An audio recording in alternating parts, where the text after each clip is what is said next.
Hey crew, before we get started today, I wanted to let you know about our Facebook group, Enterprising Interlocutions. I created this group because I wanted to bring enterprising individuals to the people. I wanted to take it on the road. I wanted to have conversations with other Facebook users like the ones that we have on this show. Ones that are insightful, ones that are looking into the various aspects of these episodes that we find fascinating, talking about the themes involved. I'm not against an occasional meme. That's okay. That can be on there. But it's really about having discussions and furthering the discussions, extending the conversations that we start on this program. And I really need your help to get it going. So go to facebook.com, search for Enterprising Interlocutions, and sign up to be part of the group and start chatting away with us today. Speaking of chatting, I'm chatting with Aidan Byrne of TrekVersusTrek.com today. I was glad to finally get a chance to talk to him. I've admired his writings on Star Trek for a while. The premise of his blog is that he takes two different episodes, sometimes three, and compares and contrasts them in a way that I wish I'd thought of, but he did it first, and he does it best. So check it out at TrekVersusVSTrek.com. And in other news, we did it! Drop the banner. Mission accomplished. We finally talked about Enterprise on this show, and we were happy to do it. And because it's the first time we're talking about Enterprise, we talk about Enterprise as a series a little bit, in addition to talking about our episode today. So stick around for that. Learn about Enterprise if you don't know about it. I learned a lot. And enjoy it if you do. And with that, let's get underway. It's worked so far, but we're not out yet. I want to know what you're thinking. There are some things you can't hide. I wanna know what you're feeling. Tell me what's on your mind.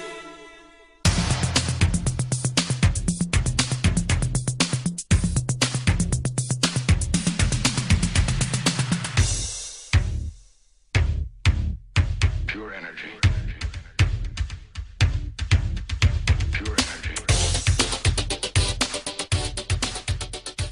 Hailing frequencies open, and welcome to Enterprising Individuals, the Star Trek discussion podcast that boldly goes into excruciating detail about the series, characters, and stories of the Star Trek universe. I'm your host, Aidan Coker, a.k.a. Caliban, and if you're looking for a planet for the dogged remnants of humanity, but you need something affordable, something barely Minshara class, and something that will definitely not become an eel-infested wasteland in 100 years, look no further. This is home. This is City Alpha 5. I'm joined on this episode by Aidan Byrne. Peter is a writer and essayist on pop culture properties, and he runs the blog Trek vs. Trek, where he examines the thematic and narrative similarities between episodes from two different Star Trek series. Peter, welcome to the show. Thank you. Permission to come aboard granted. Today we'll be talking about Twilight, the 8th episode of the 3rd season of Star Trek Enterprise. Enterprise! The show's creators believed that the very word was sufficient to conjure positive associations in the minds of Star Trek fans. That, or an affordable car rental service. But after only 4 years on the air, and with 98 episodes behind it, Enterprise shut its doors, leaving the airwaves bereft of a Star Trek series for the first time in 18 years, a drought that would continue until the debut of Star Trek Discovery in 2017. Enterprise's mission as a TV show was to return the franchise to its roots as a story about exploration and the human spirit. But the viewing public in general and fans specifically showed little faith, of the heart or otherwise, that the prequel series would earn its place in the pantheon of Trek history. But there are some, not many, but some, who see Enterprise as a flawed jewel that fills a key position in the history of the Trek franchise. But we'll talk about that a little later in the show. First, Peter, let's talk about your backstory. How did you become a Star Trek fan? I think you could say I kind of grew up on The Next Generation and the original series, reruns of the original series. Sure. I would have been probably about 6 or 7, I think, when The Next Generation first started. So even at that age, I was kind of vaguely aware that it was a big deal that Star Trek was coming back to TV, and I had already been watching reruns of the original series, and it's something that just kind of remember it being on. It's sort of part of the ambient noise of my childhood, this being on, and as a child, I was really drawn to the bright colors and just there's something about it that kind of hooked me about that, even as a kid, probably not understanding a lot of what was going on. But right. The Next Generation is, that's where I became a every week viewer of Star Trek, waiting for the new episode to come out each week. And yeah, I watched all the way through the Next Generation and continued into Deep Space Nine, and love Deep Space Nine. And I think that, I say I grew up on Star Trek, but in a way I think I kind of grew up with Star Trek as well, because I think that I think you could kind of say that Deep Space Nine is sort of like, in some ways, sort of like the adolescence of Star Trek, right? It's that sure. I feel like I was kind of at the perfect age for it in some ways, even though, of course, it benefits from looking back at it now with adult eyes. But that's Deep Space Nine is kind of the point where Star Trek kind of turns to its parents, the original series and the Next Generation, and kind of says, maybe you adults don't always know what you're talking about. I'm imagining, maybe yeah, DS9 is the angsty teen. I didn't ask to be created. Yeah, the world doesn't work the way you taught me it works. Right. I feel like there is an element of it to that. Yeah. Yeah. Yeah. On your blog, you say that you are attempting to make sense of what it means to be a maker and consumer of fiction at a time when fiction somehow feels both more frivolous and more necessary than ever. Why do you feel like fiction is currently both frivolous and necessary? Oh, yeah, I think that this is a time when, of course, the news often seem what's going on in the world feels serious, maybe too. I'm sure there are people for whom it has felt just that serious for a long time, but for some, relatively privileged individuals like myself, it's kind of, or maybe waking up to the fact that things are in the real world are a bit more serious than maybe we were aware of. And so you can kind of feel sometimes like making and consuming art is, what is it doing? What is it contributing? What is it accomplishing? But then at the same time, I think that art is the way that we understand, or one of the big ways that we understand the world around us. And I think you don't have to look too far into Star Trek fandom or any fandom of any kind to see that that's part of what people want from it and get from it is a way of processing the world around them. And Sure. I think that's kind of the paradox of it, that it's, it can seem like a frivolous thing to do sometimes, but I think we're often maybe not conscious of how important it can be, even if it's important in kind of subtle ways. I wonder then, by that thesis, if art in the 24th century is less necessary or less frivolous, if they've got a lot of their social problems worked out. Has their art gotten more esoteric? Is it less of a social commentary? I'm sure there's still things for them to want to comment on in their society, but if they've got a lot of their problems worked out. Yeah, that's a really good question. And I think that's one of those things that that could certainly stand to be fleshed out more about the Star Trek universe. It's kind of striking, particularly with the Next Generation. It's striking the way that so much of the art that's portrayed is kind of what we would consider kind of classical art from like a current Western perspective. Picard listens to classical music. That we see them performing Shakespeare plays and things like that. That it is interesting that we see very, very little of what art is actually being produced at that time. I love the premise of your blog, Trek versus Trek, and it seems like a great way to refamiliarize yourself with some episodes that you maybe haven't seen in a while and to discover new expressions of a lot of the themes that the franchise employs. You did a post fairly recently comparing The Defector and Duet, two standout episodes of both TNG and DS9 as well. And of course, we've talked about Duet on this show. And I found them to be, very similar, as you point out, in the way that they look at the themes of, patriotism and being a traitor, but a traitor for the right cause. And there's a lot of great insights in that article. That was definitely one of the highlights recently, I think, is comparing those episodes. I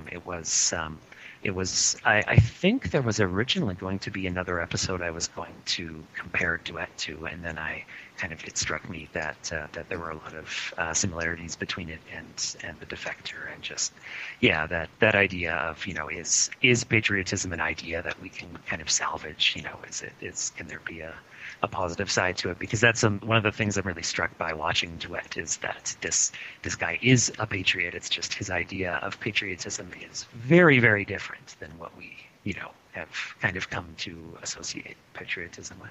Yeah, extremely. Have you ever found two episodes that you were really surprised to find that they were weirdly similar?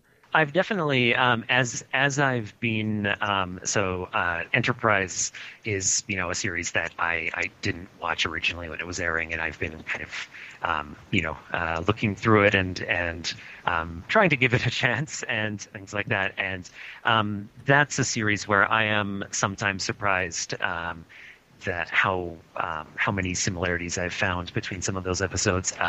I know that I was a little bit. I found an episode of Enterprise called Doctor's Orders, I believe, which is the premise of that and an episode of Voyager is almost identical, and the Enterprise episode is even directed by I believe the actress who played Lana Torres on Voyager, I think. And that was one where I was shocked, because it really did feel like almost the exact same premise. But there's been times where I've found similarities that I wasn't expecting as well. For instance, the episode we're going to talk about today, Twilight, I had originally compared that to an episode from Voyager because of the aging and dementia side of it. But thinking about yesterday's Enterprise, I was kind of that's not a comparison I would have originally expected to make, but it was kind of interesting to spot some similarities there. This is actually the first time that anybody's ever talked about Enterprise on this show, which is exciting. And this is a pretty solid episode to start off with. But besides you, only a handful of my guests have even suggested talking about Enterprise. And I think it's too bad. I mean, because there's a lot of good stuff to find in Enterprise. At least what I've seen. To be honest, I have not seen the entire series. And so I find it hard to speak authoritatively about it. But I do like most of the things that I've seen, but maybe I've just seen the good stuff. Yeah, no, and I'm in a bit of the same situation. I've been watching a lot more of it recently, but yes, I'm basically a newcomer to Enterprise relatively over the last few years. I had seen the odd episode of it when it was airing, I think, but I had never connected with it really, and I've been mostly watching it in the context of the writing I'm doing about Star Trek now, just trying to again look at how different series are doing things differently. Yeah. And I think that I still, as I've watched more, it's a series like that can benefit from the fact that now that you can stream it and just pick episodes to watch, you don't have to watch every week, that you can single out the good episodes, or the episodes that people have recommended, or the episodes that sound interesting. So it is a bit of a challenge to go back and watch something like that and know how complete a picture you're getting of the series. But I think it's also interesting to find those kind of hidden gems, which I kind of think this episode is, to see what the potential of the series was, even if it didn't always live up to that. And of course, no series does. But I think this episode is really interesting as it encapsulates, I think, a lot of what was good about Enterprise and a lot of its potential, and also some of its weaknesses and problems, I think, too. Well, let's talk about the episode. We're talking about, of course, the Enterprise episode Twilight today. It's the 8th episode of the 3rd season of Star Trek Enterprise. It first aired on November 5th of 2003. The episode was written by Mike Sussman. Sussman wrote several episodes of Voyager as a freelancer before joining the writing staff as Voyager's story editor for its 7th season. He would continue with the Trek franchise as a staff writer and executive story editor on Enterprise before being promoted to co-producer of the show until the series' end in 2005. And he's contributed to or written over 30 scripts for Voyager and Enterprise combined, and has worked as a writer and producer on several other shows that are on currently, or since the end of Enterprise. The episode was directed by Robert Duncan McNeill, better known as the actor behind Tom Paris. McNeill directed 4 episodes of Star Trek Voyager and 4 episodes of Enterprise as well, including Countdown, which features the return of the Xindi superweapon that we see in this episode. The specific star date for this episode is unknown, but the action takes place in a variety of dates in an alternate timeline ranging from 2153 to 2165. Your assignment, Peter, if you can, is to give us a 25-word synopsis of Twilight. Okay, I think I've got it in just under 25 words. Oh, great. I was a little challenging. I feel like this episode, when you watch it, it unfolds fairly clearly, but it's kind of tough to try and describe. There's a lot happening, yeah. Yeah, and kind of all over the place with flashbacks and whatnot. But so my best attempt is, in a future where Earth has been destroyed, T'Pol takes care of Captain Archer, who has lost the ability to make new long-term memories. And then we just wait a few hours and didn't just say that again. Exactly. After I'd forgotten. Here's some interesting facts from the memory banks about this episode. And a lot of this info comes from a 2010 interview that Sussman did with StarTrek.com, and also from Sussman's commentary track from the Enterprise Season 3 Blu-ray episode of Twilight. This episode was originally pitched by Sussman to the producers of Voyager as a Voyager episode, and Sussman saw it initially as a love story between Janeway and Chakotay, but he couldn't get the minds behind Voyager to sign off on that idea. And as I mentioned before, in addition to being a writer for Star Trek, Sussman was a longtime fan of Trek, and placing the last human colony in the episode on the planet of Ceti Alpha 5 was a reference, of course, to where Kirk marooned Khan and his augments at the end of the original series episode Space Seed. And, of course, Khan still lives there by the start of Wrath of Khan. And it's a particularly cruel joke on the part of Sussman, because assuming that nothing changes in this alternate timeline, things are going to get real bad on Ceti Alpha 5 somewhere around 2267, as we see in Wrath of Khan. There's another Wrath of Khan reference in the episode. The Mutara system is mentioned. The Mutara Nebula is, of course, where the Enterprise and the Reliant clash in Wrath of Khan. The actual idea of the remainder of humanity banding together in a ragtag fleet searching for a new home was also a reference of sorts. The rebooted Battlestar Galactica series on Sci-Fi was still a month from air in November of 2003, but Sussman had apparently seen a bootleg copy of the show's pilot script, and so he included that element in his script as an homage to the new show. If you think future Archer's hair has a decidedly Vulcan look to it, you wouldn't be wrong. The wig used on Scott Bakula in this episode in the future scenes was originally a test wig for Gary Graham's Ambassador Soval. So I guess we're supposed to get the idea that T'Pol has been cutting his hair all these years. And speaking of hair and makeup, some of the actors in the episode required different looks to be applied, actually on the same day due to the shooting schedule, including Breezy, the beagle that plays Porthos from the second season of Enterprise on. He took over, of course, from dog actor Prada. Gray was added to Breezy's fur for a scene set in the future, but the scene was later cut. And I know that humans have a somewhat longer lifespan in Star Trek, but another 12 years would have been pushing it, I think, for presumably what is the last beagle in the galaxy. Apparently, during the shooting of the show's previous episode, The Shipment, director David Straighton, the director of that episode, showed up for work on the last day of shooting in a suit and tie, which was a little uncharacteristic for him. So Robert Duncan McNeill showed up for his last day on Twilight in the uniform that he wore as Tom Paris on Voyager, hoping to cheer the cast and crew up after a week of working on this difficult episode, and also trying to cheer them up after the sudden death of Jerry Fleck, an assistant director who had been with the franchise for 11 years.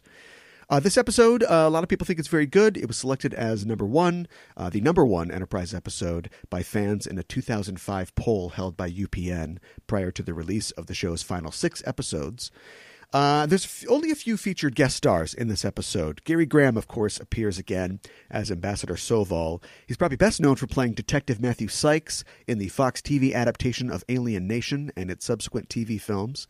That's another show that I discovered as a kid and was like, wow, this is, why didn't this go longer? I really like this show. Yeah, I don't think I ever watched that. Oh, really? No. It's a okay movie starring James Caan, and then it was adapted into an okay Fox show.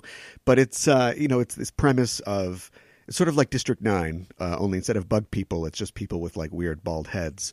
And they have to sort of integrate themselves into our society. And it's a metaphor for racism and immigrants and all that sort of thing, but it's kind of fun. Graham first appeared in Trek as the Ocampan Terrace in the Voyager episode Cold Fire. He would play Soval 11 times on Enterprise, and he would reprise the role in the fan production Prelude to Axanar. He also played the shape-shifting Ragnar in the fan productions Star Trek of Gods and Men and Star Trek Renegades. Brett Rickaby appears in the episode as Yurdrin Lek, the Eurydian.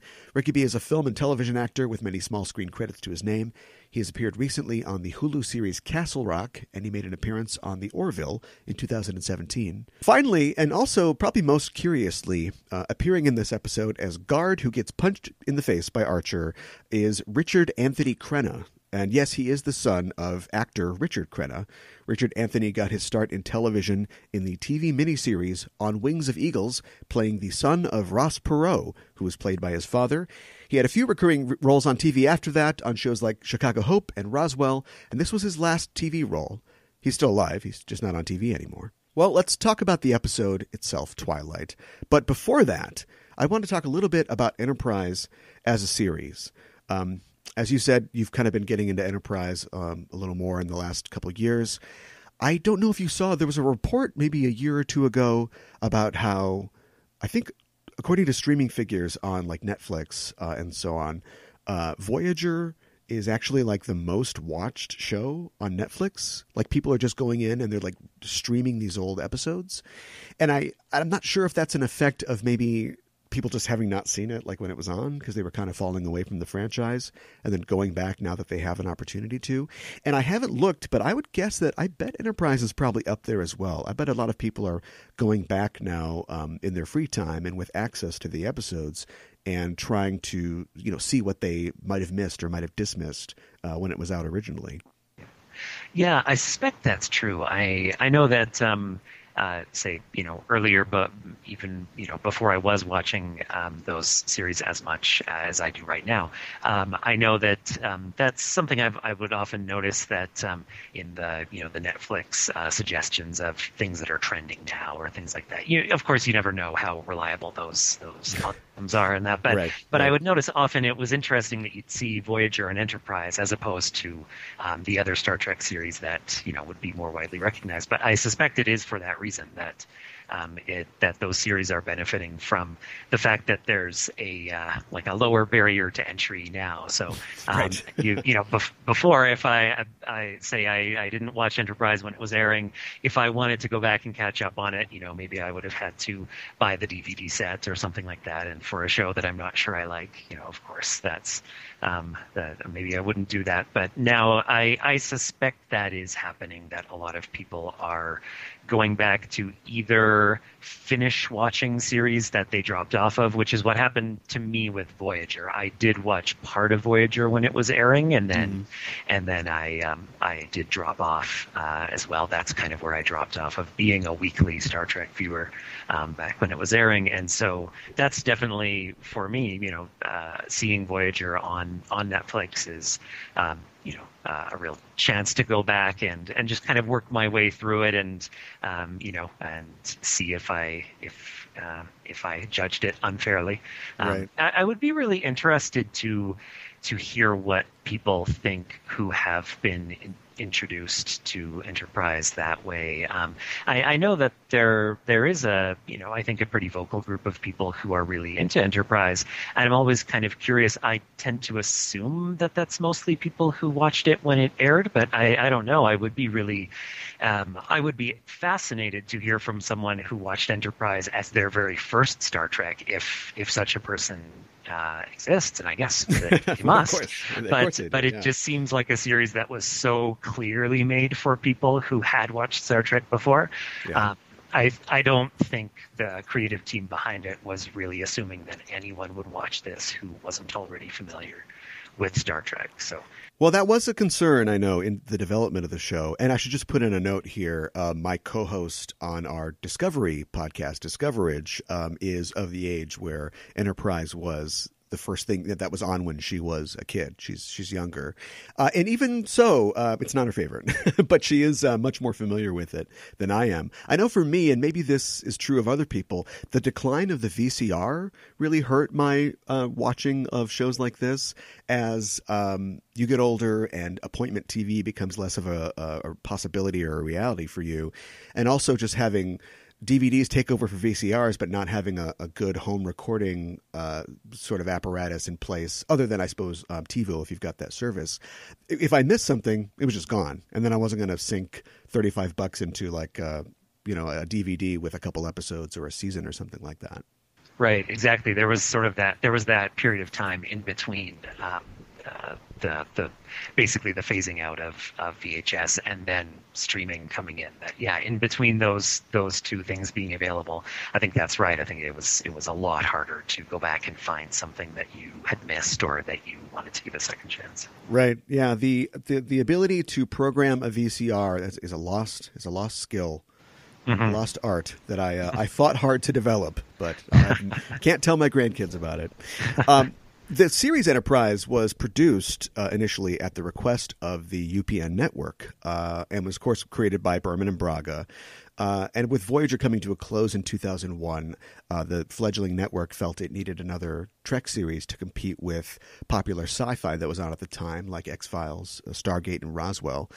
And from what I understand, with Voyager ending and the TNG films ongoing, Berman and Braga felt that they couldn't set their new series in the future of Trek, and so they decided instead to create a series that would fill in some of the historical gaps of the Star Trek universe.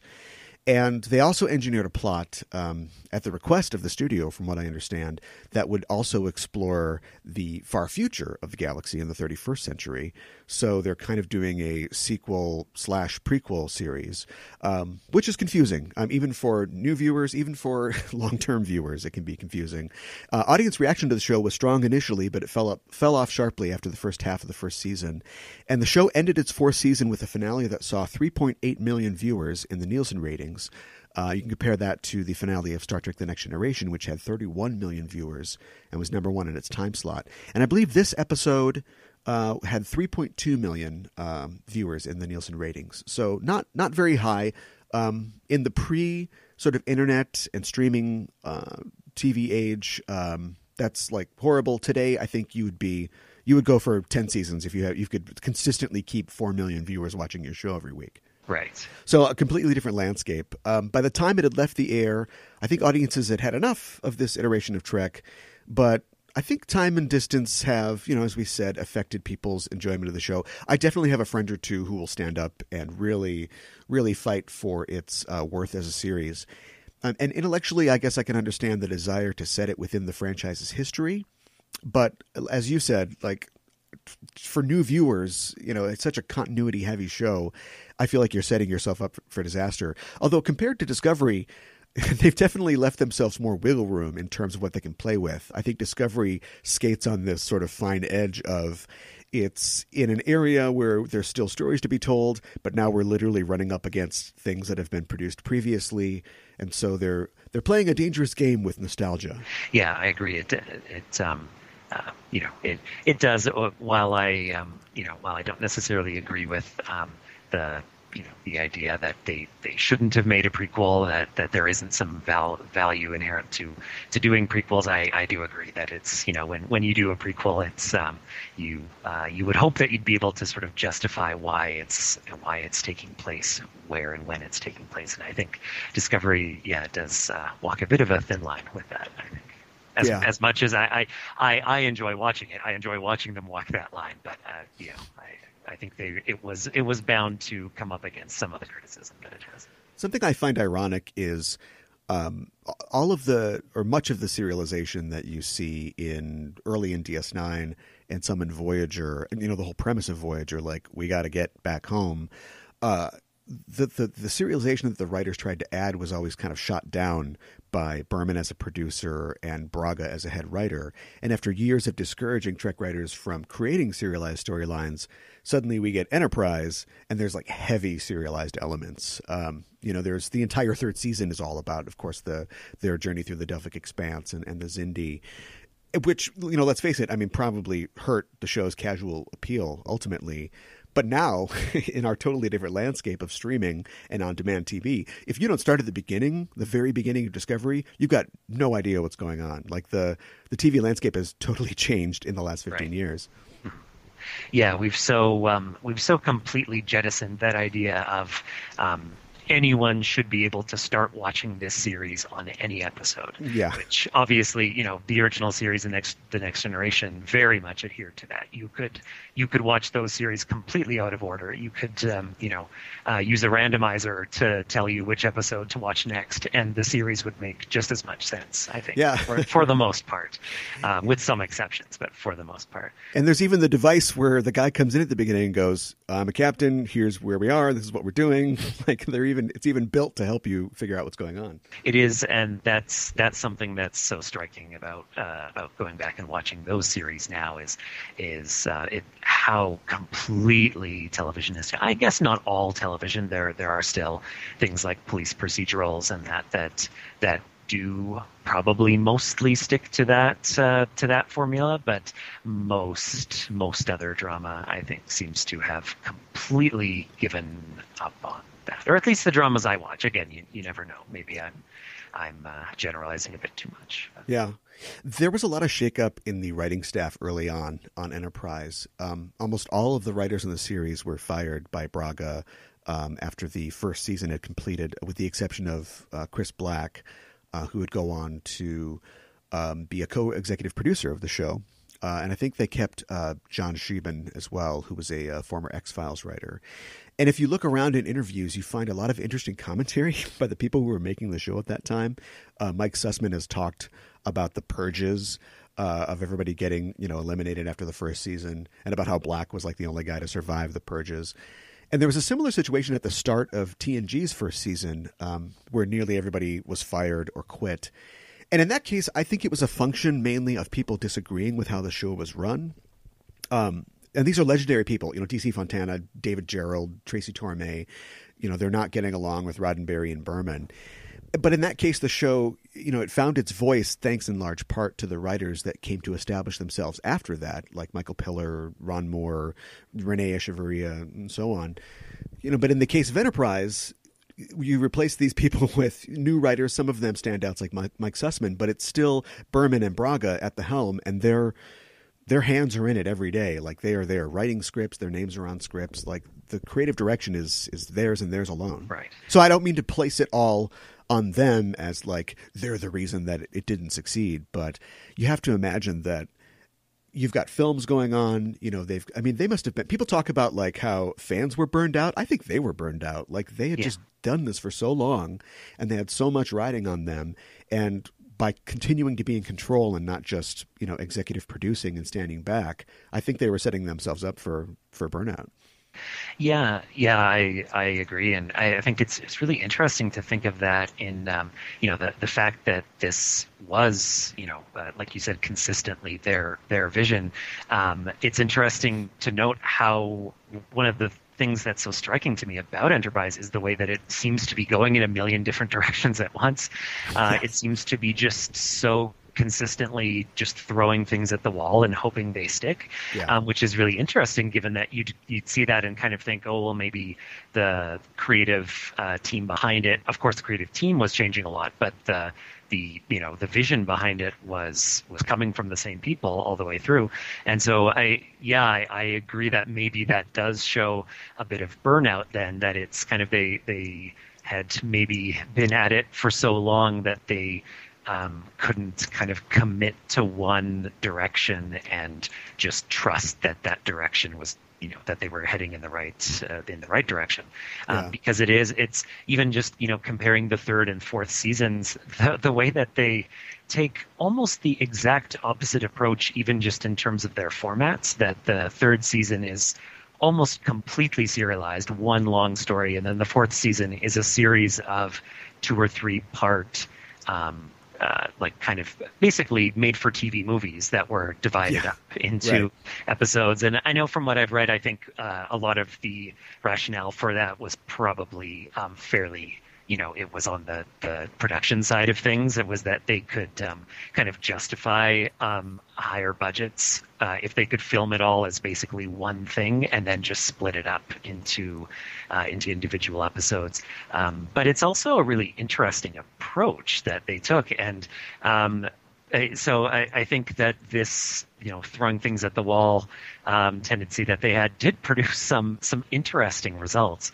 But it's so striking that they were like, okay, well, we'll try full serialization, and then we'll try the exact opposite of it. Right. The next season. Yeah, it is so funny that was all coming from the same people. Yeah, I think a lot of their plans were sort of sabotaged or nixed by the studio as well, who was apparently really interfering a lot. Apparently they had planned to make the events of Broken Bow, or at least the sort of overarching thing where we take this guy to Kronos, that they wanted that to be the whole first season, and kind of in the way that like the third season is serialized, and the studio's like, no, you can't do that. Just put that in the pilot. And of course, the increased amount of sex and skin in the show were encouraged by the studio because this is the early 2000s. This is the network of SmackDown and Shasta Big Nasty. So, Trek's hanging with a tough crowd here.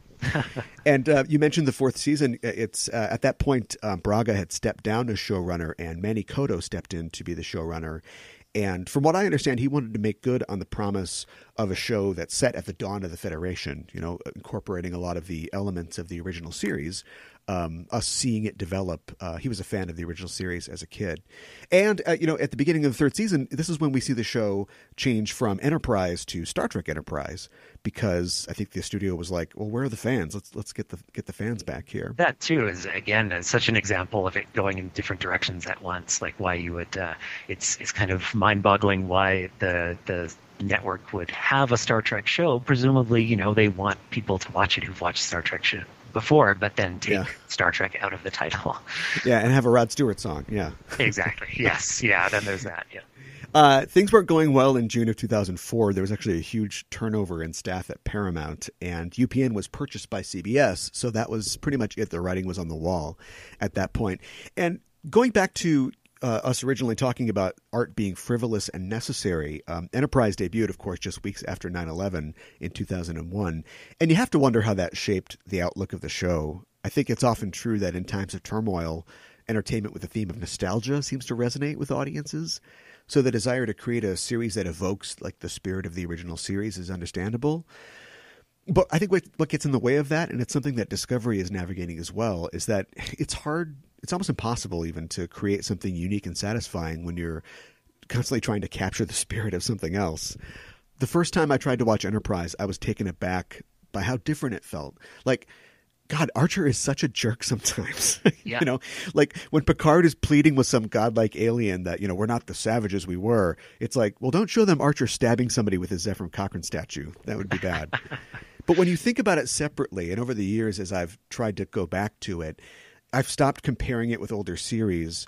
And I think I get more of what they're trying to accomplish. Like just watching this episode, I was really focused on the line by T'Pol where she talks about, we've held them back and maybe they could have been more prepared if we had trusted them. And I feel like, Vulcans spend so much time screwing with humans. I'd want to punch some people too. I agree. I think that, again, one of the things I like about this episode is it does seem to be taking some of the things that Enterprise have been trying to do and executing them in a bit of a more nuanced and kind of subtle way. I think that at the very beginning of Enterprise, the way that Archer sort of reacts to the Vulcans not sharing all of their technology immediately to enable humans to go out into space, I respond really negatively to that. Just his attitude to me seems so entitled. It's like why would the Vulcans share all of their technology with you right from the get-go? That seems like a recipe for disaster. Yeah. But in this episode, I think when T'Pol, maybe it's important that it is T'Pol making this case rather than Archer, but when she is making that case that maybe this wouldn't have happened, maybe we could have helped them instead of just sort of babying them, if that's the way you look at it, but instead of just protecting them, that we could have kind of enabled their flight out into space. I think this is a much more nuanced way of approaching that idea of the relationship between humans and Vulcans. Yeah, and the more prequel series they make, and who knows, they're probably going to, I mean, they're making a JoJo series, and who knows when the Starfleet Academy series will be made, and the Lower Decks animated series. But anyway, the more prequel series they make, the more I feel like, intentional or not on their part, and I hope it is, we really start to see a progression of the way humanity kind of comports itself from the 22nd century to the 23rd to the 24th. You know, some of the criticisms I see about Discovery is that, like, oh, you know, they wouldn't act like that, and Kirk would never put a bomb in the center of Kronos, you know, and like blow it up. And if you think about it in terms of humanity's sort of kind of working things out, they're eventually evolving into the kind of person who listens to classical music and does Shakespeare, you know, and is just having a good time on the Enterprise D. It starts to become a little more clear. Although, just to say, I don't know, if Kirk was in that situation and they were at war with the Klingons, maybe he'd push the button and feel bad about it later. Yeah, no, exactly. I'm not so sure I agree. Yeah, I think that Kirk was certainly willing to do some, some things that would be frowned upon if he thought it was necessary. You know? Yeah. We're not, it's less flute playing and more hard decisions from people who are on earlier episodes. Well, okay, let's stop talking about Enterprise as a whole and start talking about Twilight specifically. This is a time travel episode, of course, a well-worn trope in Star Trek. Something that I think that this episode does really well is that it uses time travel the right way, or at least in a real productive way, in my opinion. We see the far future, and the relationships between our characters evolve. And they do it in ways that tell us a lot about the characters, and they show us the possible potential for those characters and their relationships. And then it gets reset, which is fine. We also get a setup for the stakes in the season. This is relatively early in the season, and we see what, you know, could happen in a way that doesn't have to change the way the show goes, but we know how important it is. It won't just be Florida that gets lit up, you know, it'll be the entire Earth. And then at the end of it, it goes back to the way it was, and nobody remembers it. And I think that's really great because we as an audience have that, you know, that dramatic irony, that information, but our characters are still just kind of just plugging along. Yeah, no, I agree. I think that one of the things that that I really like about this episode is the way that it takes the classic approach of using a sort of a science fiction allegory for a real world issue, for dementia in this case, and just sort of the process of aging, and the way that relationships evolve as people age and as their circumstances change too, and I think it uses that balance between the sci-fi side of things with the time travel and the real world issue that it's an allegory for. It uses it to do several different things at the same time, which I think is pretty impressive about the episode. I like that it in some ways, that, like you said, the destruction of Earth foreshadows for us what the stakes are going forward. That it's not just that season 3, the Xindi storyline is not just about Enterprise, avenging what happened already, but that this is what will happen if they're not able to somehow resolve things with the Xindi. And also, I think it uses that. It uses the caregiver-patient relationship between T'Pol and Archer to advance their dynamic and their relationship in interesting ways. And it even, and this is maybe a bit of a stretch, but I think it even uses the idea of the twilight years of someone's sort of declining years as a bit of a metaphor going back to the Xindi attack and the way that it's obviously stands in for us as an allegory for the 9/11 attacks. That maybe this was a moment of sort of existential crisis, both for humanity in the show and maybe for us in the real world as well. That this is a moment. Are we going to be able to move past this? Are we going to be able to advance further, or are we just kind of stuck in this moment, stuck reacting to this moment forever? Yeah. Yeah. I kind of wonder if they maybe should have gone a couple years farther than they did. I don't know how they settled on 12 specifically, but, suddenly Tripp's got like liver spots and it's like, well, it's 12 years. I think if you met Connor Trenier, he probably looks pretty much the same. It reminds me of, and I might be making more pop culture comparisons than usual this episode because you're the Trek versus Trek guy, but it reminds me of an episode of Farscape called The Locket. I don't know. Have you ever seen Farscape? Only a little bit. I've never got. Again, that's a series I would like to watch. I haven't gotten around to it, but I'm not familiar with the episode. No. I definitely recommend it. But just to give a broad overview, in this episode, the characters are, they're on a spacefaring ship. And they go down to this planet where time is moving faster. It's like the reverse of the water planet in Interstellar, or the planet in Blink of an Eye in Voyager. And they live out their whole lives on this planet to essentially senescence and death. And it's like the dynamics between the characters totally change. And there's a pair of characters who are at this point in the show, it seems like, it's a will they, won't they. And they totally do. It's like in this future, we see all their relationships hit like an end point. And then they find a way to change the past and everything kind of rewinds and it never happens. But it keeps the momentum of the attraction and the connection between the romantic leads going. Like they almost got together, maybe soon in the show they could still. Right. Yeah. And I think that's one of the things that's really compelling to me about in this episode about the dynamic between T'Pol and Archer is that we see that things have advanced. We see their relationship has changed, but the exact details of that, of course, are always left a little bit unclear.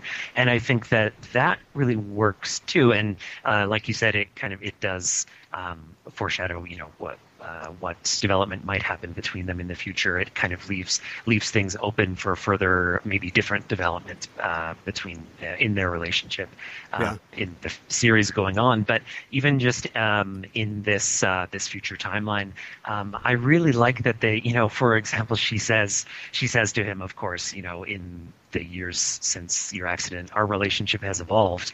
And he says something to the effect of, evolved how far? And I think we just cut away from that.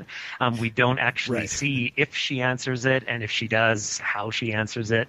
And there's a scene where Phlox asks her if she has told Archer that she has feelings for him. And she doesn't answer, and I think we would assume that her lack of an answer probably means no. But I like that the setup of the premise means that maybe she has told him before, and he just wouldn't remember it. Right? So yeah. I like that I think watching that scene, I think they do mean it to be that she hasn't, but I think it is left ambiguous, and I really like that. I think, that ambiguity really helps, and I think it's something that again is that sometimes can be missing from some of these character dynamics in this series as a whole. And I think that's something I really like here, is that the dynamics between these characters are nuanced and things are left a little bit ambiguous in a way that seems meaningful. Yeah, my only complaint, and I think that they did that really well, just like showing the way that he forgets everything every day. And this is actually based, or I don't know, there is a real life case that is similar to this about a guy named Henry Molaison who had severe epilepsy, and he would frequently experience these tonic-clonic or these grand mal seizures, and he couldn't hold a job, and he was miserable. And this is in the mid-50s. His doctor suggested that he have a bilateral medial temporal lobectomy, meaning that they essentially cut out most of both of his temporal lobes to prevent seizures.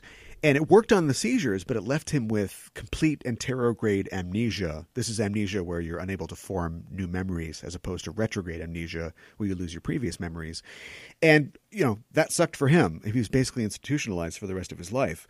But he lived into his 80s, and with continued study of him, and he participated in a lot of studies of his condition provided a wealth of information about how memories are formed and retained and what structures in the brain are used in memory. So something good came out of it, out of that tragedy. And my only problem with how they portray his illness is I know that we've got a sci-fi show to get to, but I think they could have gone a little further in trying to show like the effects on Archer and his relationships when he's talking to people who he's become really a burden to, who have to deal with this problem.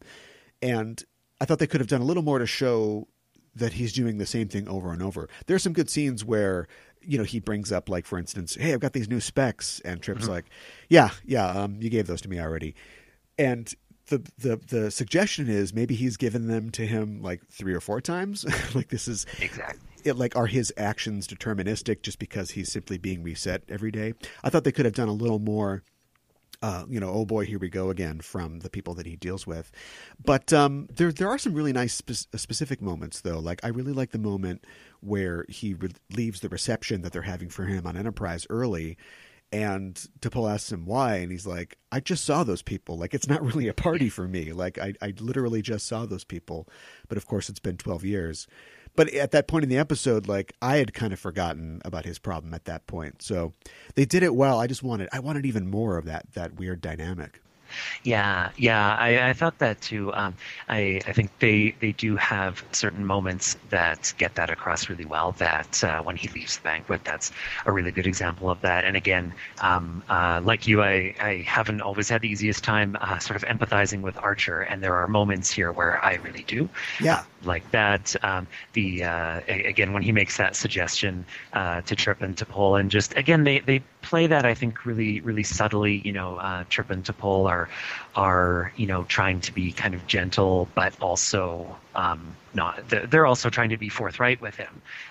They're not sugarcoating things, but they're trying to be gentle. And Trip, I think, says, but those suggestions you made worked out great. Yeah, right. We already did it, and it worked out great. But you feel for everyone in those situations, and I think that's a real strength of the episode. The scenes.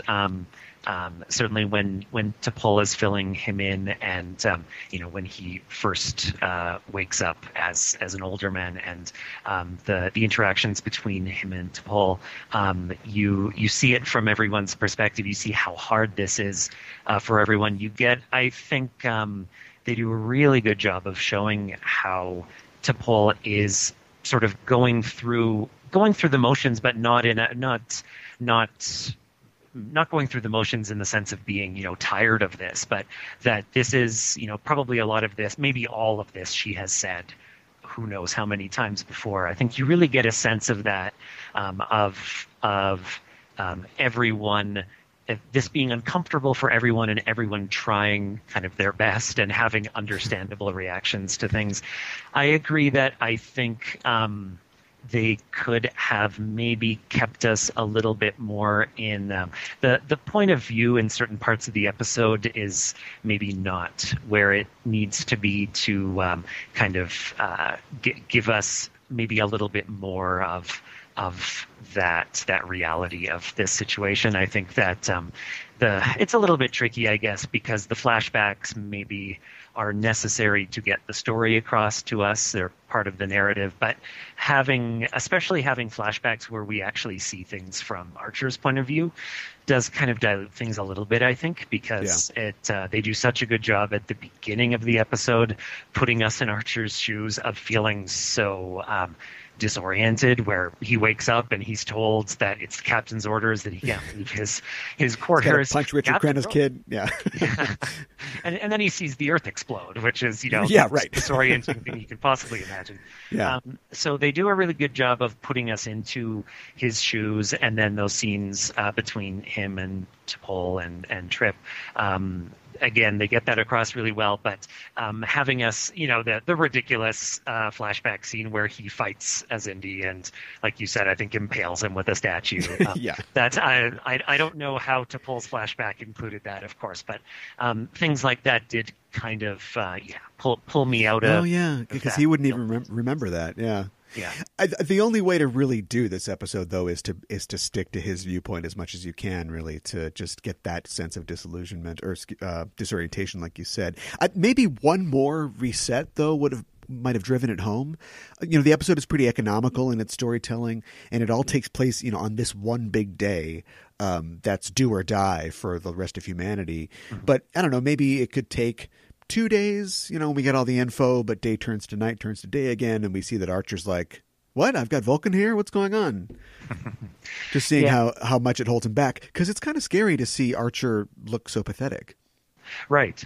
Yeah, and I think they could have, even though it is quite uncomfortable to see him in the position that he's in, to see him as sort of as powerless and as powerless as he understands himself to be. I mean, that's again part of what makes me empathize with him, is that you can see how hard this is for him. But even though that is hard, I think they could have leaned into that a little bit harder. They could have, and even gotten across to us, like you said. I think having him maybe near the end of the episode, having his, we don't know what the rules are, of course, how long this window is, and I understand that's storytelling stuff. But it mainly seems like he goes to sleep and wakes up, and it sort of resets. You kind of expect "I Got You, Babe" to be playing every time he wakes up. No, it's implied. When T'Pol says like you're up early today or something like that, it seems like it's implied that yes, this is sort of a once a day thing. But right. It would suck if they're running down to engineering to create the implosion, and then halfway through he's like, where am I? What are we doing again? Yeah. That would have, I guess it would have interrupted the flow of the action sequences a little bit, but and maybe it would have been a bit unintentionally funny, possibly as well. But I think it would, like you said, there comes a point in the episode where you kind of forget that this is happening to him. You kind of forget that the whole problem here is that he can't sustain those memories. And so, it would have been kind of nice to see that, even though I understand from a storytelling point of view why they didn't. But. Yeah, it's a very Groundhog Day-ish type of thing, or like a Edge of Tomorrow-ish kind of thing, only flipped, of course. He's the one who's losing all the information as things sort of reset for him. Right. There's a similarity here to more than a few episodes of other Trek series that use time travel. And I think for modern Trek, probably more than anything, I think yesterday's Enterprise got Trek started on the whole let's kill ourselves to reset this crapsack universe we're in. Like before yesterday's Enterprise, you'd have Kirk, he needs to sacrifice Edith Keeler to keep the world the way it's supposed to be, or Picard has to shoot and kill his double so the Enterprise can break out of a time loop. But after yesterday's Enterprise, you get episodes like All Good Things, where they have to blow up 3 Enterprises to save the universe, or you've got DS9's Children of Time, where like thousands of descendants of the Defiance crew have to sacrifice themselves. Or The Visitor, where Jake kills himself to save his dad. Or I'm sure, many episodes of Voyager where horrible time travel things happen, like Endgame for one. Yeah, no, it is. It seems like that whether it's time travel or whether it's something like the mirror universe, that things really progress as you got into the Next Generation and Deep Space Nine. The way that Deep Space Nine handled the mirror universe, where it started turning its mirror universe episodes into an excuse to kill off somewhat the mirror version of someone from the main cast or supporting cast, or just basically anyone they could kill off as those episodes went on. And then the with the time travel premise as well, exactly, we started to see more and more it seemed to become accepted that these sort of bizarro world stories would become kind of an excuse to kill off some main characters without ongoing consequences. But I think done at its best, it did have sort of emotional consequences in the episode. Yeah, it isn't just laying waste to the cast for a quick, cheap thrill. You got the ending of this episode where, as soon as Phlox says, that like an like a neutrino implosion or something would fix the problem, you're thinking, well, countdown to some kind of, implosion. And they're in engineering, which the Enterprise engineering set, I have to say, is a great setting for a last stand phaser battle. It's like the Alamo. And they're fighting off the Xindi, and there's kind of like a Saving Private Ryan thing to it as well. Like, at some point we're out of options, so we have to blow the bridge. Don't let them kill us before we can kill us. Right. Which is kind of another Wrath of Khan reference too. He's got to hit a button to explode before he expires. Yeah, I had actually wondered about that. That's something just this last time that I rewatched it, that's something that I don't think I had noticed before. And I wondered if it was just me, but there's, I believe the scene where Archer finally hits the button to cause the explosion. He's been shot and he kind of pulls himself up on the console. And that shot really reminds me of the last time that you see Khan in Wrath of Khan, where he's kind of all scarred up and battle worn, and he really, Ricardo Montalban, of course, does such a great job of playing that. He, dramatically pulls himself up and hits that button. Yeah. I was wondering if Archer's movements there were a deliberate, just because they've already introduced SETI Alpha 5, it just seemed, they've already put your mind in that place. I wondered if that was intentional or not. Sussman or somebody probably had to be talked out of putting the extra gooey thing on his face, like he gets shot in the face or something like that to mirror that. Having him tell the Zindi from hell's heart, I stab at me or whatever. Totally nitpicky question, speaking of getting shot in the face. If the going got really rough, why didn't they just shoot Archer in the head? Wouldn't that have destroyed the parasites and then, erased everything? The second, just using just being logical, to Paul would, the second they get to Enterprise or the engineering area and they see that the chamber that for the procedure is broken, why not just see you in the past, just pull out your phaser and shoot him in the head? Dark. Right. If the parasites dying in whatever way would reverse time again. Yeah. Yeah. Or they would still be extant and just floating in space, above the stump of his neck. Yeah. But dark. I think that the interspatial parasites are a really fun device in the show, and it's a really creative solution. And I mean, we'll never see them again, but I don't think it would be a bad thing if we did. Just the idea of destroying them in the future means that they never existed in our past. There's a lot of ways that you could have done this and still use time travel. You could easily have had Archer sidelined by some other malady. I mean, just garden variety brain damage from getting hit, by the shock wave, which, by the way, the effects in the episode are great. I love when the anomaly goes through the ship and the entire deck plating ripples as space-time is being compressed. But you could have had a time loop or some kind of phenomenon that reverses time to get them out of it at the end. But the parasites is a really cool idea. Yeah. I like.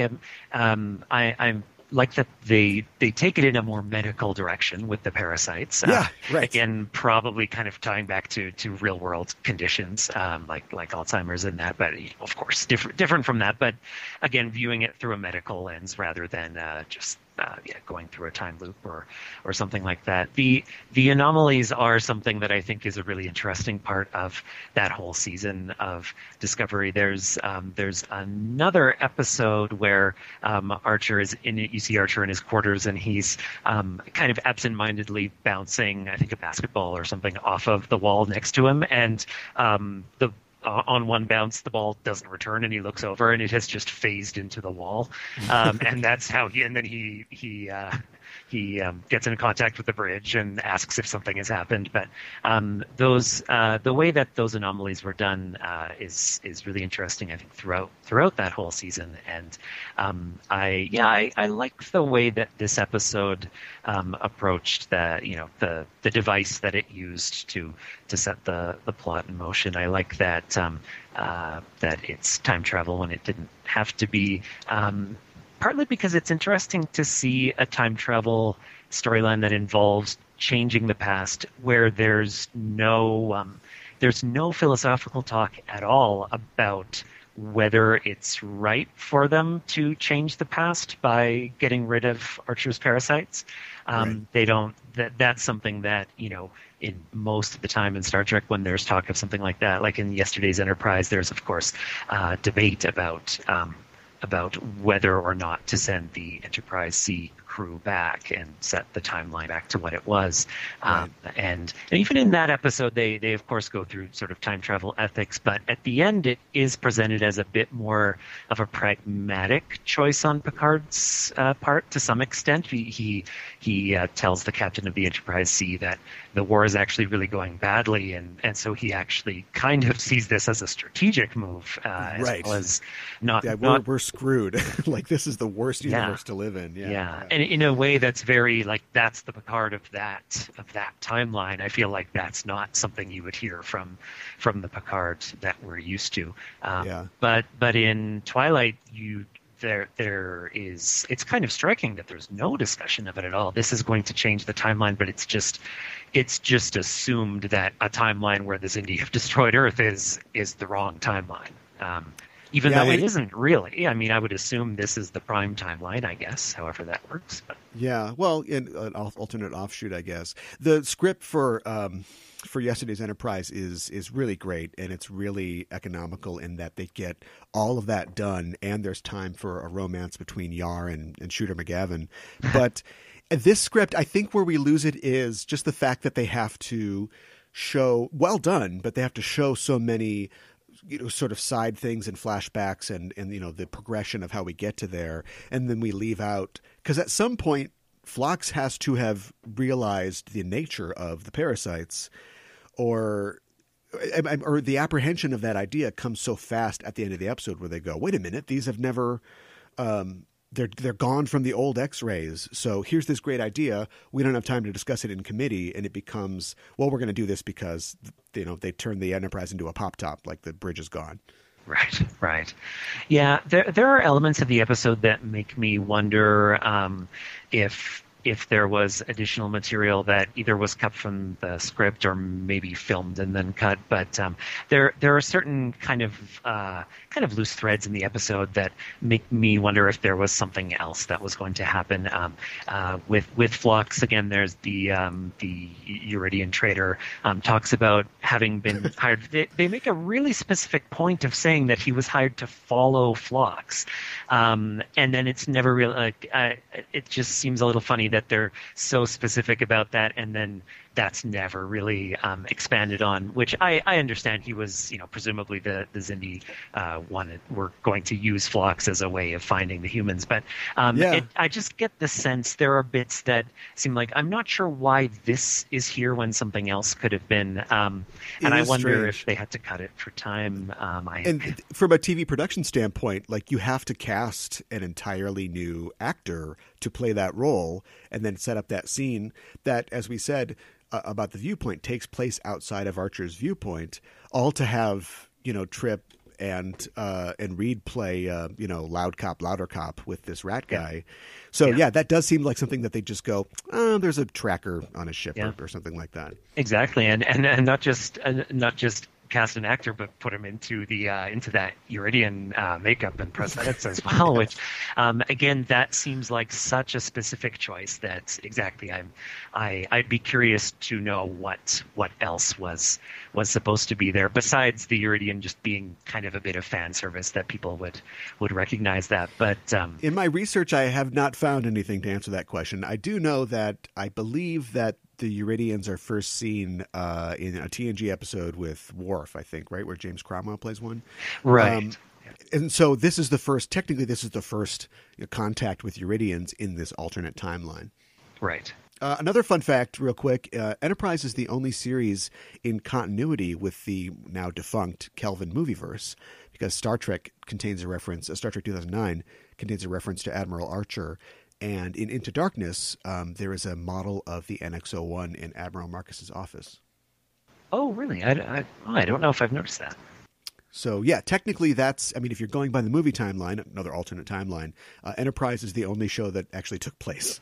Right. Yeah, and that's something, not to go back to Discovery again, but I feel like there has been more references to Enterprise in Discovery than I would have expected. And I guess, of course, or in terms of the fictional chronology, that Enterprise is the only series taking place, the only TV series taking place place before Discovery. But yeah, it has been interesting to see, there are quite a few elements that are just kind of slipped in as little details. But I'm assuming that at least some of the people working on Discovery are probably fans of Enterprise based on that. Well, as we wind up here, I wanted to get your last impressions. Was there a scene or a moment or a character that stood out specifically for you in this episode? In terms of character, I think probably T'Pol. I think that's, to me, that's one of the real strengths of this episode, is that it gives T'Pol it gives T'Pol more meaningful things to do than we sometimes see in episodes. And I think the scenes, particularly between her and Archer, where she is going through sort of the caregiver routine of dealing with his reactions to things. I think that the actress Jolene Blalock does a really good job of putting all of that history between them just under the surface during those scenes. And it's also an interesting just use of the Vulcans as well, just the concept of a race that, suppresses their emotions and approaches everything logically. That often in Star Trek, that's kind of we're shown that as a sort of a double-edged sword kind of thing. Like, it's good to be logical, but do we want to be this logical? But right. This is giving us a situation where, in real life, if a person could suppress their emotions and approach things completely logically, this is the kind of situation where you'd want to be able to do that, where you have to just give this person what they need, and it's probably going to be very hard on you. You've had to tell them 1,000 times that their world has exploded. Of course, that's that's exaggerated in this story, but that you've had to give someone bad news repeatedly, that in real life that would be it would be good to be a Vulcan in that situation, even if she does also, I think, kind of get across that her Vulcan control is maybe slipping a bit because she's been in sustained contact with humans for so long. Yeah, the real life case of Henry Molaison, they had to explain to him, if he ever asked, that his parents had died, right? Because of course he lived into his 80s, and it was just every day that wasn't true until they told him. So, I wonder where she got the orange juice from. Yeah, that is a good question. Apparently, oranges survived. So yeah, right. Or maybe she was just keeping them special for this big day that they're going to have. I also they managed to milk a little bit of comedy out of the connection between Archer and T'Pol.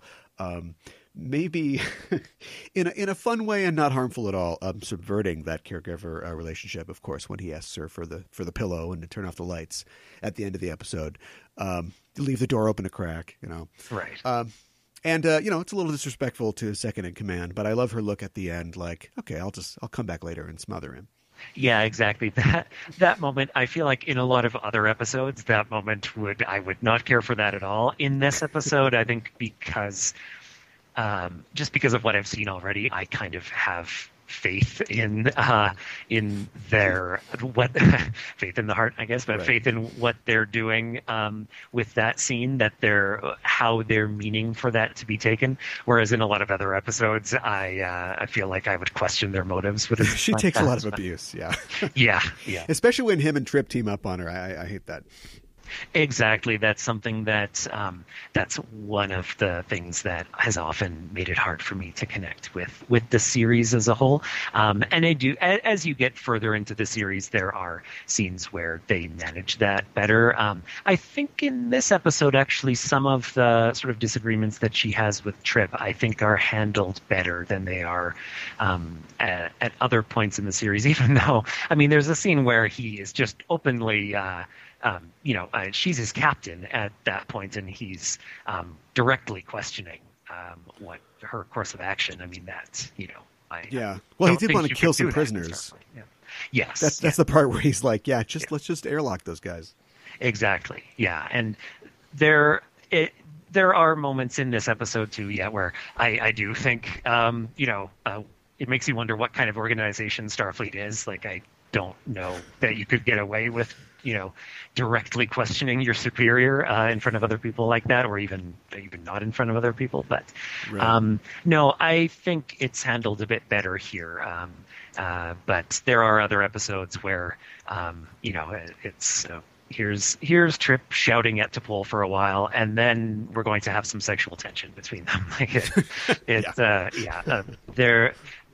But yeah, I think there are episodes like this one where they managed to find a better balance of that relationship between the three of them, where I think the show was trying to sort of return to, in some ways, to the Kirk, McCoy, Spock dynamic, but of course change that dynamic in some ways. But right. I feel like early on they did not, that didn't really succeed, I don't think. But there are moments in this episode where I think that dynamic succeeds, as when Archer's making the suggestions that he's already made before. I think that's a really good showcase for what the dynamic can be between those three characters. Yeah, for sure. I like at the end he's going to watch the movie on his tablet. So Trek still predicting the future. Yeah, exactly. That's something that's really impressive about Star Trek, the way that it managed to predict tablets. I mean, it assumed we could only put one book's worth or one movie on a single tablet, I guess. Yeah, that is the Rosemary's Baby tablet. They put it back in the onboard blockbuster they've got after he's done with it, I'm sure. Yeah. As somebody who is a purveyor and examiner of pop culture, any significance at all to it being Rosemary's Baby, or it's just a pick out of the reference hat? I did wonder about that. Yeah, no, I can't really think of a connection there. I can't really think of a through line why they specifically picked Rosemary's Baby, because I don't know that the idea of hard choices is necessarily something that's really really stressed in the episode. So yeah, I don't know. Yeah. No, Tannis root wasn't the cure for the interspatial parasites. Let's talk My Space Dad Can Beat Up Your Space Dad. Who's your favorite captain and why? Oh, it's a really tough choice. It's a tough choice between Picard and Sisko. I think I think if it's who is my space dad, probably Picard. Who would I want to be my space dad? Probably Sisko. I just, again, associate Picard so much with that kind of calming, mature presence, right? But I feel like Sisko is, Sisko is the dad who would fight for you, kind of. An actual dad, yeah. yeah, and that, of course, is a really good point about Sisko. Is he is one of the few times in Star Trek when we really do see someone really being a dad. Yeah. Right. Exactly what that entails. Yeah. Well, now that we've reached the end of the show, you will receive a commission and the rank of ensign. What department on the ship do you work in? I want to work in one of the departments where people wait for their chance to be called for exactly one episode of something like the Next Generation with an incredibly specific field. So something like in The Big Goodbye, I think early 20th century historian or something that they they bring with them to the holodeck. Like, what's that guy been doing on the ship this whole time? Right. Just waiting for that. So yeah, I'd like to be something like the late 20th century pop culture expert or something like that. But sure, the we need a low G basket weaver for this situation, and then we call down. Get that guy. I wonder if it's all of Starfleet Academy is just a create your own major situation. Like you get the bit, you know how to run the LCARs and to fly the ship, and then you can just go off and just I'll do 21st century studies, or the mating habits of Talarians or something like that. Yeah, and the more specific you get, that there's less chance you'll ever be called upon, but when you are, there's pretty much a 50-50 chance that you're going to die. So, it's you kind of like live out this calm, non-demanding life and then go out in a blaze of glory. That doesn't sound so bad. Oh, yeah, that. Or you could try to pick something that, of course, could never, ever harm you. And then you'd have a Ghostbusters situation, where you're like a marshmallow-ologist and you get crushed by the Stay Puft Marshmallow Man. Well, Aidan Byrne, thank you for joining me to talk about Star Trek and the Star Trek universe. If people want to continue the conversation, and they can, at EISTpod on Twitter and the Enterprising Individuals Facebook page, where can people find you online?